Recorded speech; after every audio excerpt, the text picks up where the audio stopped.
dear students, I welcome you back to the lecture 10 of electrochemistry. Students, in the previous lecture we have completed the part 1 of electrochemistry, that is electrochemical cells. In this lecture we are going to start with the second part of electrochemistry, that is electrolytic cells. Students, what is electrochemical cell? A cell in which chemical energy is converted into electrical energy. Now electrolytic cells is completely opposite of it. We are using electrical energy to do some chemical work, or we are using electrical energy to break some chemical compounds, and that is what is today's lecture, electrolytic cells. See students, electro means electric current and lysis means to break. So what are these electrolytic cells doing? They are using the electric current to break down certain chemical compounds. Okay? Electric current is used to break certain chemical compounds, or we can say electrical energy. Electrical energy is used to convert into chemical energy. Is used to convert into chemical energy. Okay?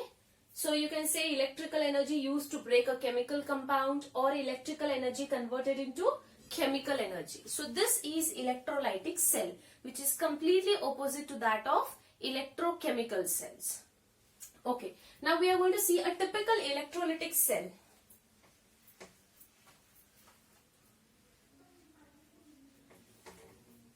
A typical electrolytic cell contains a non-conducting vessel.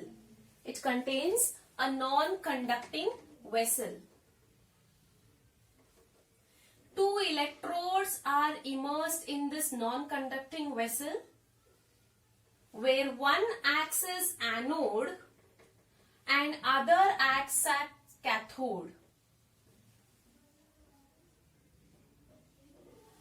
There is an electrolytic solution, electrolyte. Okay, you have different types of electrolytes. I'll take the simple electrolyte, that is your table sodium chloride. Okay, so I'm going to take NaCl. So the electrolyte used here is NaCl. There is an anode, there is cathode. Okay, and this vessel is non-conducting. Non-conducting means it should not conduct.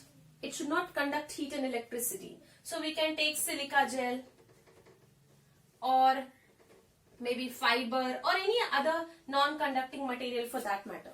Okay. So you have an electrolyte, you have anode, you have cathode.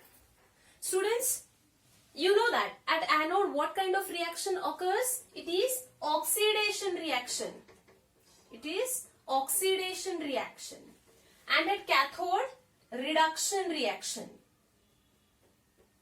It is almost same like electrochemical cell, but now in case of electrochemical cell, anode was carrying a negative charge, if you remember.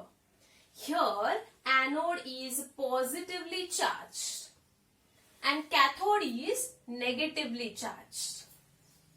Okay, so anode is positively charged. Here oxidation reaction takes place, and now at cathode reduction reaction takes place, which is negatively charged. If you want to remember, you can remember it as pav. Not the pav that you eat with the pav bhaji. Sorry, bhaji. Okay, it is positive anode oxidation. And here you can remember it as NCR, negative cathode and reduction. Okay. You are going to get many such mnemonic codes here and there, but easy one which I felt was this. Okay. So we are using an electrolyte. This is non-conducting. Now see students, what happens? NaCl will split into Na plus and Cl minus. At anode, because it is positively charged, Cl starts migrating this side, isn't it? And cathode, since it is negatively charged, Na will start migrating this side. So what is the anode reaction that you are going to write? Anode reaction will be Cl minus, because oxidation is happening, loses an electron to become Cl. But this reaction is not balanced. So we are going to write 2Cl minus Cl2 and 2 electrons are given. So this is the anode reaction. So at anode, what is the product? It is the chlorine gas which is liberated. And at cathode, what happens at cathode? Na plus accepts electron to become Na, solid. And here it is gas. Now we have to balance the number of electrons on anode and cathode. So let's balance it. Okay. So what is the product at anode? Chlorine gas, and at cathode it is the sodium metal. Is it clear, students, what is electrolytic cell? So this is a complete scenario of electrolytic cell. Now, what are the factors that affect the product formation? Whatever products are being formed at anode and cathode, they must be dependent on something, isn't it? And we'll quickly see what are the factors affecting the product formation at anode and at cathode.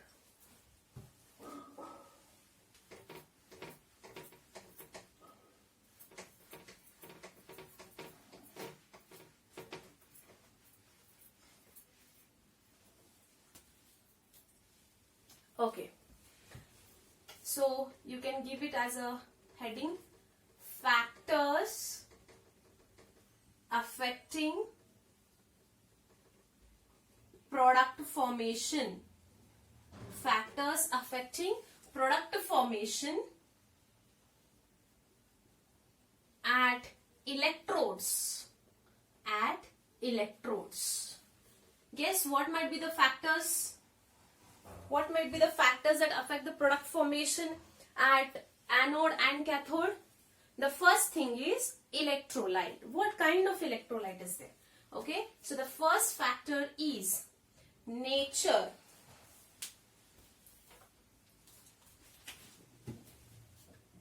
Nature of electrolyte. Okay, what kind of electrolyte is there? Whether it is a strong acid, whether it is a strong base, or whether it is a strong salt. A salt that is prepared from a strong acid and a base is called a strong salt. So what is the nature of electrolyte? Is it kind of NaCl or MgBr2 or AlCl3? What kind of electrolyte it is? Second one is nature of medium. Nature of medium of electrolyte. Okay? Okay, nature of medium of electrolyte. Whether the electrolyte is in a molten state or whether the electrolyte is in aqueous state matters a lot. That we'll be seeing further. Okay, whether it is aqueous or molten. Third factor, concentration of electrolyte. Concentration of electrolyte. Concentration of electrolyte. Whether the electrolyte is diluted or whether it is concentrated, that also matters. So whether it is concentrated or dilute. Fourth is, not to forget, the electrodes. Nature of electrodes. Nature of electrodes also matters. Whether the electrode is inert or whether it is active. Whether it is inert or active. Students, in an electrolytic cell, most of the time the problem that appears in the exam, we have to consider that the electrodes are inert, like platinum electrode. If they have not mentioned, or sometimes in the question itself they will specify certain electrodes like zinc, iron, mercury. Now these electrodes are not inert. These electrodes are not inert, they are active. It means what? Instead of the reaction occurring in the medium between the cations and the anions produced by electrolyte, sometimes the electrodes also will start reacting. They themselves may undergo oxidation, they themselves may undergo reduction. Such electrodes are called as active, like zinc, like iron, copper, silver, etc. And inert, platinum. Okay, whenever question appears in the exam based on an electrolytic cell, if they have not mentioned any specific kind of electrode, then we have to consider that the electrode is inert. Let us consider it as platinum. But if they have specified any specific electrode, then there is a twist in the problem. Okay, so these are the factors affecting product formation at anode and at cathode. Okay, now next.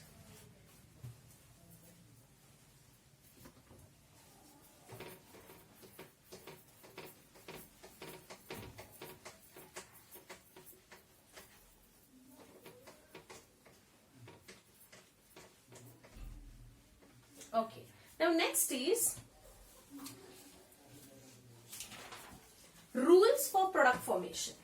What are the rules? Rules for product formation. Okay, if any question has appeared in the exam and they are expecting us to predict the product that is formed at anode or the product that is formed at cathode, we have to follow certain rules. And what is the first rule? As I told you, until specified,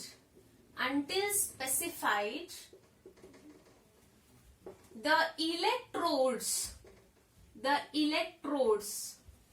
must be considered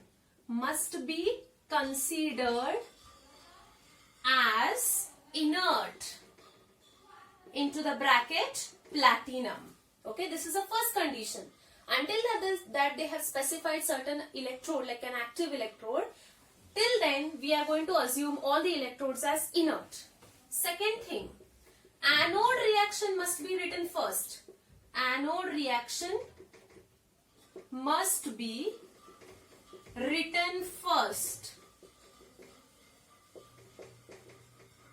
Okay, and the third thing is, in case if the electrode is inert, is active, in case if the electrode is active, then all other reactions stops and only the electrodes start reacting. Okay, so these are the three rules that you have to follow when you're writing the product formed at cathode and an anode. First rule is, until any electrode is specified, let us assume the electrodes as inert. Second step, you have to first write the anode reaction.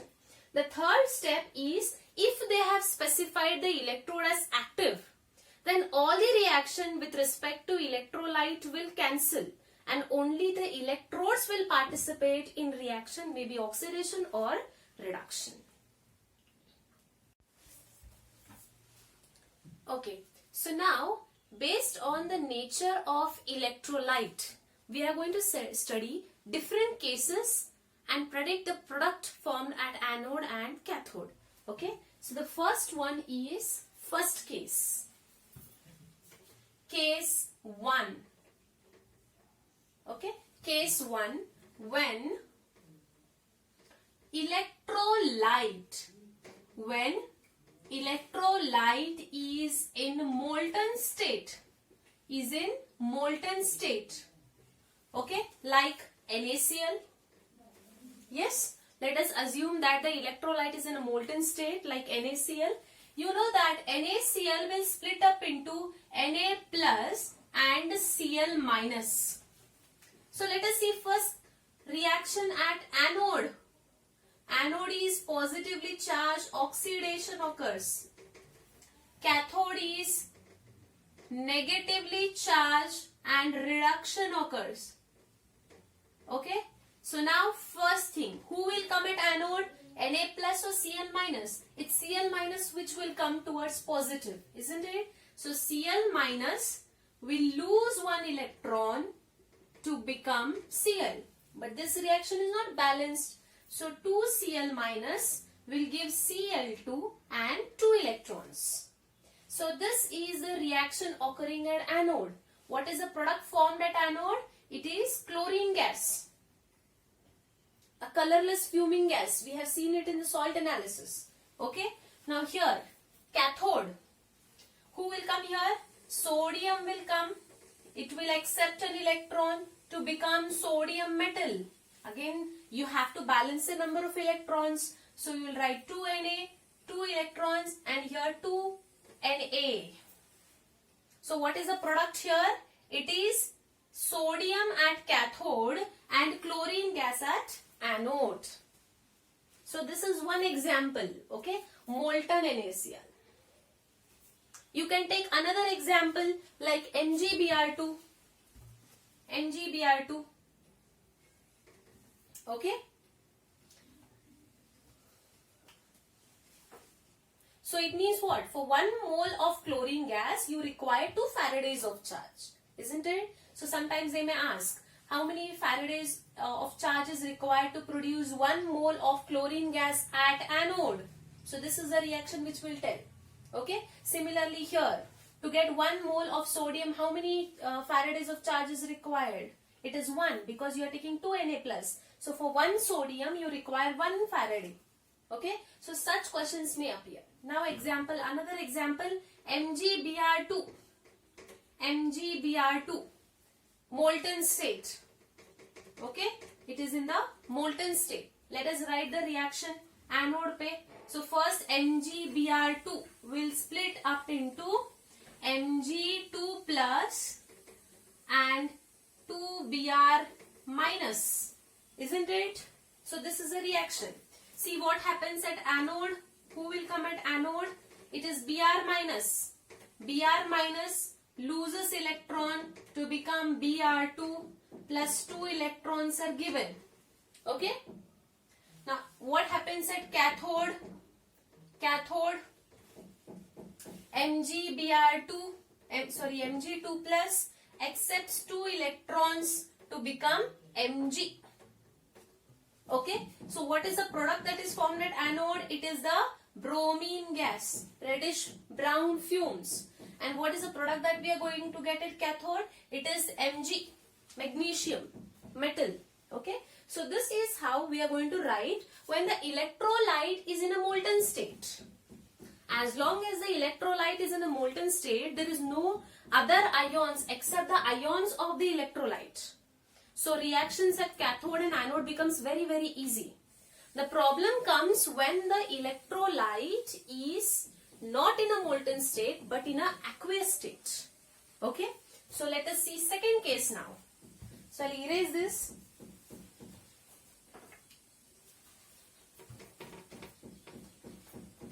Case 2.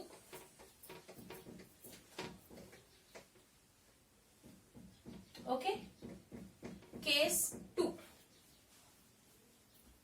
Case 2 is when the electrolyte is in aqueous state. Is in aqueous state. Aqueous state. It means what? The sodium chloride is dissolved when the electrolyte is in aqueous state, like NaCl dissolved in water. Okay, it becomes an aqueous NaCl. Now aqueous means there are 2 conditions. It can be concentrated or it can be dilute based upon the amount of water used. Okay, Sodium chloride, when you dissolve it in the water, if you take minimum amount of water, then it makes a concentrated NaCl. If you take more amount of water, it makes a dilute NaCl solution. So again, based on that, there are two subcases. First subcase. Subcase 1. Okay. Electrolyte is concentrated. Okay. When electrolyte is concentrated. I will take an example as NaCl solution which is concentrated. Okay. See, now when NaCl is dissolved in water, what happens? NaCl will produce Na plus Cl minus, and water, because the medium is aqueous, water will split up into H plus and OH minus. Now the problem is anode positive, cathode negative. See, at anode oxidation happens. So between Cl and OH, who must go to anode? Initially in molten NaCl there was only Cl, so Cl was going towards anode. But this time there is Cl also and OH also. Whom shall we send to the anode for oxidation? And whom shall we send to cathode for the reduction? Again, we have to go back to SRP series. The SRP series is lithium, sodium, zinc, iron, then we have hydrogen, we have copper, we have silver, we have Cl minus, OH minus, NO3 minus, and then F minus. You have to remember this series. Down the series, the reduction potential increases. Down the series, the reduction potential increases. Standard reduction potential increases. Now, at anode, oxidation happens. So, we have to check the oxidation potential, which also means oxidation potential increases upwards and reduction potential increases downwards. Now, look at Cl and OH. The competition is between Cl minus and OH minus. Okay? Whose oxidation potential is more? Down, SRP increases, which means oxidation potential decreases. If you observe, Cl minus is having more oxidation potential when compared to OH minus. Isn't it? ऊपर मतलब जिसका oxidation potential ज्यादा है वो ऊपर रहेगा, जिसका oxidation potential कम है वो नीचे रहेगा. या फिर ऐसे भी बोल सकते हैं कि जिसका रिडक्शन पोटेंशियल ज्यादा है वो नीचे रहेगा और जिसका रिडक्शन पोटेंशियल कम है वो ऊपर रहेगा. Okay, so now we are going to check only oxidation potential, क्योंकि एनोड पे ऑक्सीडेशन होता है. Now here Cl's oxidation potential is more when compared to OH. So, जीता कौन कंपटीशन में? Cl minus. Cl minus. So, we call this as preferential discharge. We call it as preferential discharge. मतलब preference हमने किसको दिया? Cl minus को. And why preferential discharge? Because ये charge वो discharge कर देते हैं अपना whatever charge they are carrying, they give out that charge. So, we call it as discharge. Now, Cl minus loses electrons to again give this reaction. Okay. So, this is called as preferential reduction. Okay. Now, coming back to cathode. Cathode. Now, again there is a competition between Na plus and H plus. Who should go now for reduction? Whether it is Na or H plus. अगर reduction की बात हो रही तो SRP check करना पड़ेगा. जिसका भी एसआरपी ज्यादा है वो रिडक्शन के लिए चला जाएगा और एसआरपी की वैल्यू नीचे की ओर बढ़ती जाती है. Now let us see. Sodium is here, hydrogen is here. Whose SRP is more? Hydrogen. So who will go for reduction? Hydrogen. So at cathode H plus will take up electrons to give H2. Balance the electrons. Okay? 2 electrons here, so 2 electrons here. Yes? So what is the product formed at anode? It is chlorine gas. And what is the product that is formed at cathode? It is hydrogen gas. So this is how we should predict the product at anode and at cathode. Okay? So what would be the net reaction? Net reaction would be 2Cl minus 2H plus gives Cl2 plus H2. Okay? If you want, you can write OH also this side. Okay? And you can write NaOH that side. See, anyhow, NaOH is again going to split up and come into the medium. So I'm just avoiding that. Is it clear? This is how we have to predict the product in case if the electrolyte is concentrated and aqueous. Obviously, concentrated means it is in aqueous state. Okay? Now, we will draw out some conclusions from this. From this, the question may be asked based upon pH, or they may ask the concentration of NaCl. What happens to concentration of NaCl? What happens to the concentration of Na+? What happens to the concentration of Cl-? They may ask. Okay? Conclusion, what we can draw. See, at anode Cl is being used. So automatically the concentration of Cl will decrease. Yes? So the concentration of Cl will come down. Now at cathode, H plus is being used. It means what? The concentration of H plus also will reduce.